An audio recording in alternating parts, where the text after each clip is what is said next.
Yo, what's up suspects? Welcome back to the channel. Behind me is the car that set the trend for performance sedans that we see today. But in order for us to understand, we're gonna have to go back to the late 1970s. So guys, the E12 was the first generation 5 Series and the car that set the turning point for the brand. In 1980, BMW Motorsport gave us the M535 version of this. That car gave us a glimpse into the future of crafting performance sedans. This particular car here is actually just a 518i. But if you guys would like to see more of this car, check out our previous video after this. I'll put all the links at the end of the video. In a world full of automotive legends, very few names carry as much weight as the BMW M division. The E28 M5 was the first ever sedan to carry the legendary M badge. This is where it all started. Speaking of M badges, there's only 2 M badges on this car that will tell you that this car is an M5, which is here in the back and over in the front. From the outside, it doesn't look much different compared to the regular E28. But once you squint your eye and give it a second look, you notice it shares the kit from the M535, which has basically this front scoop, side skirts, and the rear, which has the 3 lines which follow through all the way to the back. From the back, you notice the slightly off-center exhaust, which was thanks to the spare wheel compartment being so massive that the exhaust had to be offset no matter which side it was from. I also love this M-Tech rubber spoiler, which just finishes off the whole look, and not to mention the BBS wheels. In today's standards, these styling cues would be considered rather subtle, but that's just what this car is all about, the wolf in sheepskin. When the M5 launched, it was the fastest production sedan in the world. That was because BMW took the M88 engine out of their supercar at the time, the M1. They did a few tweaks like changing the fueling system from a Motronic to a Bosch, which got it a bit more horsepower, which resulted in a staggering 210 kilowatts and 340 newton meters of torque out of this 3.5 liters straight 6. Now I know in today's standards that sounds kind of average, but back in the day guys, when this car was launched, it had more power and was faster than the Ferrari 328, which was a V8 supercar at the time. Notice how this has the BMW logo and it says M Power. This tells you it's a M88, so the American models got a detuned version called the S38. And how you can tell is basically the tapered cover says BMW M Power on their one.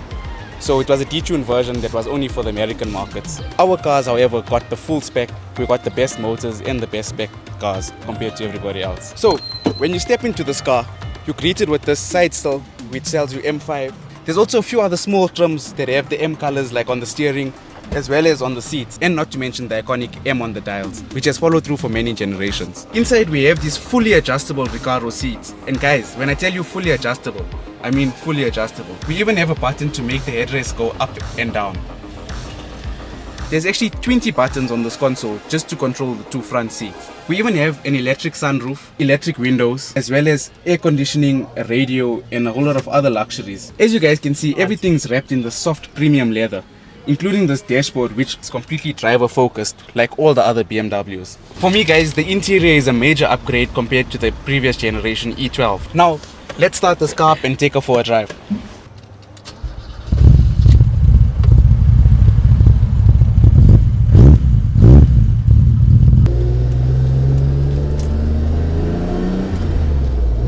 There's a few things to note, such as the build quality. I mean guys, for a car that was built in 1980 in Roslyn, I mean everything's held up pretty fine. The interior noise isn't bad, the cabin is quite soft.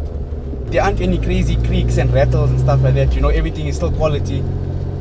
So all we're able to hear is that lovely 3.5 liters straight 6 guys.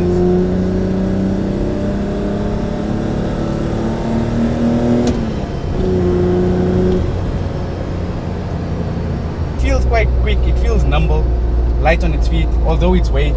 What can I say about the suspension guys? The suspension is comfortable, although back in the day when this car was launched, it had uprated sway bars as well as Bilstein shocks and a few other things.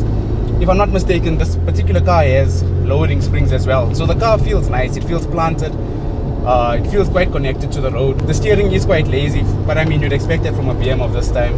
We have to put in work for this car, it's a very engaging car.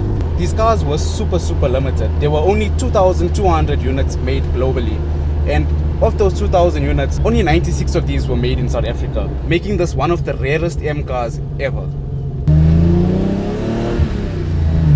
Guys, we're lucky enough to have quite a clean example. This car only has 141,000 kilometers on the clock. This car is specced in Dolphin Grey with the grey Napa interior. So yeah guys, we're actually quite lucky to be in such a clean car. Personally for me guys, this is the first time I've been so up close and in person with one of these cars. This is truly one of the hero cars that I've always wanted to see and experience. So what we're gonna do now is we're gonna strap one of those mics to the back of this car and we're gonna film a bit of engine noises, flybys, stuff like that. So stay tuned guys, and I hope you guys enjoy it.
Huge thank you to Washworks Car Wash here in Boksburg.